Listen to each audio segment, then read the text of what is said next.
مشکل ہوتا ہے کہ جو افکار یا کتب کا اثر ہوتا ہے قاری پر کہ خود وہ اپنے ذہن کو خالی کر کے کسی شاعر کا مطالعہ کرے. تو اگر اس طرح سے ہو جائے تو یہ بڑی بات ہے. سب سے پہلے جس طرح سے آپ نے کہا کہ ہمیں کسی بھی نثر نگار یا شاعر کو پڑھتے ہوئے پہلے تو یہ طے کرنا چاہیے کہ وہ ایک شاعر ہے, ایک عام آدمی ہے بات, اور اس حوالے سے آپ اس کو دیکھیں. اور خاص طور پر دوسری جو بڑی عام بات ہے وہ یہ بھی ملحوظ رکھنی چاہیے کہ ان کا جو عہد ہے وہ کون سا عہد ہے. وہ کلونیل پیریڈ کے شاعر ہیں, مطلب کم و بیش انہوں نے 40 سال ان کا تخلیقی سفر بنتا ہے 1938 تک. تو کلونیل عہد میں اور اس وقت جو دنیا کی صورتحال تھی تو وہ اپنا جو نقطہ نظر ہے علامہ اقبال نے جو اختیار کیا ہے اس میں بھی ہمیں ایک ارتقاء نظر آتا ہے, ایک تبدیلی نظر آتی ہے. جو ہم اس کو ایک کلیت میں پڑھیں تو پھر وہ ہمیں ایک تضاد کی صورت میں سامنے آتا ہے. تو یہ آپ چاہیں تو اس کو حامی قرار دے دیں, آپ چاہیں تو اس کو خوبی قرار دے دیں. جو ابتداء کی شاعری ہے اور پھر تصوف, پھر تصوف سے دوری, پھر تصوف کو اختیار کرنا آخر میں, تو یہ ان کے ہاں موجود ہے. اب آپ یہ دیکھیں کہ جب ایک قاری کی, کیونکہ یہ موضوع قاری کا ہے, اقبال کے حوالے سے نہیں ہے کہ اقبال کس طرح کا شاعر ہے, یہ نہیں ہے آج ہمارا موضوع. ہمارا موضوع یہ ہے کہ ایک قاری کو کس طرح سے اس کا مطالعہ کرنا چاہیے. تو اس کو اس عہد میں رکھ کر دیکھیں, وہ بالکل آزاد ہے کہ اگر وہ مسلمانوں سے مخاطب ہے تو اس میں وہ آزاد ہے, یہ اس کی اپنی چوائس ہے. مطلب وہ غالب کے جیسا کیوں لکھے.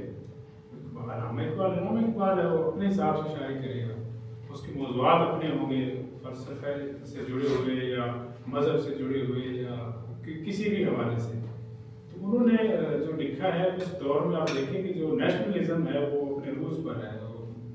دو جنگیں ہوئی ہیں وہ نیرو نیشنلزم کے حوالے سے. اور آپ اٹلی میں دیکھیں مسولینی کس طرح سے اپنی قوم کو ابھار رہا ہے, یا ہٹلر ہے یا دیگر لوگ ہیں. تو بہت زیادہ اپنی قوم کو ماضی کے حوالے دے دے کر. مسولینی کا جو 20-22 سال کا دور ہے اس میں بھی اس نے سیزر کے حوالے دیے ہیں, ہٹلر نے بھی اسی طرح سے کیا ہے, باقی جو لوگ تھے وہ بھی, کہ تم وہ قوم تھے اب کیا ہو گئے ہو. تو علامہ اقبال نے بھی بالکل وہی ایک پیٹرن اختیار کیا ہے. مخاطبین اس کے جو ہیں وہ ظاہر ہے مسلمان ہیں. اور یہ بات ہے تو درست کہ آپ سیالکوٹ میں پیدا ہوئے ہیں اور لاہور میں رہے ہیں, لیکن آپ کو پسند جو ہے وہ حجاز کی مٹی ہے یا ترکی یا ادھر ادھر کی جو سینٹرل ایشیا یا افغانستان. تو اس کا سبب ظاہر ہے کہ قاری کو دیکھنا چاہیے کہ آخر اس طرح سے اس کا کیا سبب ہے. وہ جس طرح کی شاعری کر رہے تھے وہ انہوں نے مثالیں تو ظاہر ہے ظہیر الدین بابری کی دینی تھی یا محمود غزنوی کی دینی تھی, اس سے ظاہر ہے ہمیں بھی اختلاف ہے. لیکن ان کے پاس جس طرح سے ان کا ایک میلان تھا انہوں نے اسی طرح سے ہی شاعری کرنی تھی تاکہ بتایا جائے کہ تم لوگ, کیونکہ جو ہندوستان کی قوم تھی وہ تو ظاہر ہے کہ بدترین غلامی کا شکار تھی, اور جس میں خود اقبال بھی شامل تھے. آپ یہ دیکھیں کہ وہ 1904-05 میں شاید جاتے ہیں انگلینڈ, واپس آتے ہیں اور عطیہ فیضی سے ملاقاتیں اور سارے وہ خطوط پڑھیں, ہمیں بالکل ایک عام اقبال پریشان حال نظر آتا ہے جو اپنی روزی روٹی کے لیے پریشان ہے. تو اگر وہ خطوط آپ عام کر دیں تو لوگ حیران ہو جائیں گے کہ یہ ہو نہیں سکتا کہ اقبال جو ہے وہ اس کو معاش کا مسئلہ تھا, وہ روزی روٹی کے لیے بھوپال کی ریاست میں نوکری کرنا چاہتا تھا, اس کا شاعری کرنے کا اس نے خیال ترک کر دیا تھا, اور عطیہ فیضی نے اس کو بھوپال جانے سے منع کیا. ورنہ اقبال تو وہاں ملازمت اختیار کرنے کے لیے تیار تھے, وظیفہ وغیرہ ان کو ملتا رہے گا, ان کی زندگی گزرے گی. تو زیادہ چیزیں ان کے ساتھ ایسوسیٹ جو کر دی گئی ہیں اس سے قاری کو چاہیے کہ وہ جان چھڑائیں, وہ آج تک ایسوسیٹ کی جا رہی ہے. تو یہ جو کینٹ یا قلعے کی دیواروں پہ جو ان کے اشعار لکھے ہوئے ہیں وہ ہم جانتے ہیں کہ وہ ہمارا ایک ریاستی بیانیہ ہوتا ہے, اور وہ چیزیں برعکس ہوتی ہیں. اب جب یہ 9 مئی کا معاملہ ہوا پھر ہمیں پتہ چلا کہ یہ جناح ہاؤس تھا اور پھر بڑی ریاست کی جو ہے وہ غیرت جاگی. تو اسی طرح سے ان کو خود دلچسپی نہیں ہوتی ریاست کی کہ اقبال کون ہے. وہ اپنے حساب سے ان چیزوں کو استعمال کرتے ہیں. یہ حقیقت ہے کہ ان کے ہاں وہ سب مواد موجود تھا جو ان کے نقطہ نظر کو بڑی توانائی کے ساتھ وہ پیش کر سکتے تھے. وہ سب کا سب مواد موجود ہے. ابتدا کی شاعری ان کی جو ہے وہ کافی مطلب نیچر سے فطرت سے محبت ہے. آخر میں جو ہے عنوان حجاب جو انہوں نے لکھی ہے فارسی اور اردو, اس میں مطلب یوں لگتا ہے کہ وہ بہت زیادہ متشدد ہو گئے ہیں, خاص طور پہ جب وہ ویسٹرن ورلڈ کو بیان کرتے ہیں, جب وہ مغربی دنیا کو یا عورت کے حوالے سے یا مختلف ان کے نظریات بہت متشدد ہو گئے ہیں. تو یہ آخری عمر کی ان کی جو شاعری ہے وہ اچھے خاصے اس میں مسائل ہیں. اب یہ بھی دیکھیں کہ وہ قرۃ العین طاہرہ کو کیا شاندار ٹریبیوٹ پیش کر رہے ہیں فارسی کلام میں, اور اس کو حق گو اور اس کے قتل کو بہت ہی ایک بے رحمانہ قتل سے تعبیر کر رہے ہیں. تو یہ بھی تو اقبال ہے.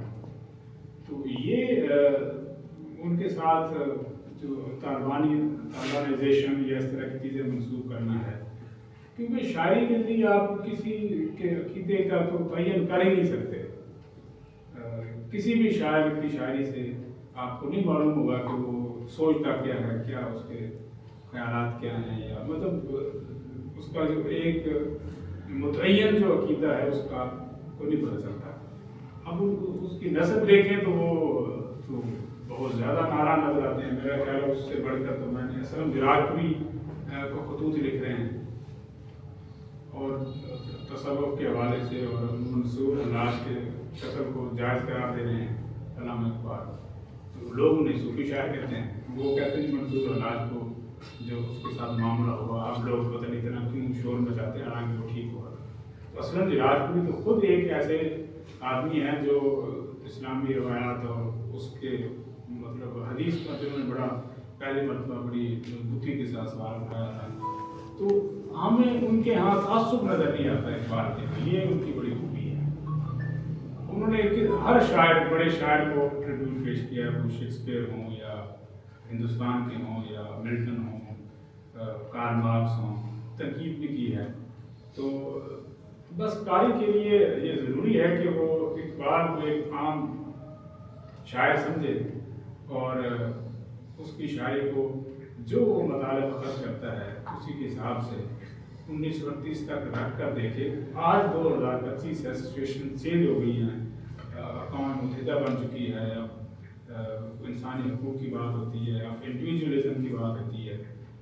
تو اب دیکھیں افلاطون نے عورتوں کے بارے میں کیا کہا ہے, ارسطو نے کیا کہا. وہ تو سرے سے ان کو انسان ہی ماننے کو تیار نہیں تھے, لیکن یہ اس عہد کی حقیقت تھی. اقبال یا خود سر سید وغیرہ ہیں, انہوں نے بھی عورت کے حوالے سے کیا کہا ہے. تو مجموعی طور پر میرا خیال ہے کہ اور کچھ نہیں تو آپ زبان اور اس کی جو کرافٹ ہے اس کا لطف لے سکتے ہیں. اس میں کوئی شبہ نہیں ہونا چاہیے کہ انہوں نے نظم کو, اردو نظم کو جو بلندی دی ہے یہ انہیں کا خاصہ ہے. اور اس غالب مطلب میر انیس کے بعد اگر لفظوں کا برتاؤ یا تراکیب جو اقبال کے یہاں میں نظر آتی ہیں وہ بہت بلند ہیں. اب اگر آپ یہ چاہتے ہیں کہ لوگ اگر یہ دعویٰ کرتے ہیں کہ قرآن کی شرح جو ہے وہ اقبال ہے, یہ ایک بڑا عجیب و غریب دعویٰ ہے. اس نقطۂ نظر سے آپ کو پڑھیں گے یا مرد مومن کے حوالے سے پڑھیں گے تو پھر تو آپ بھٹکیں گے.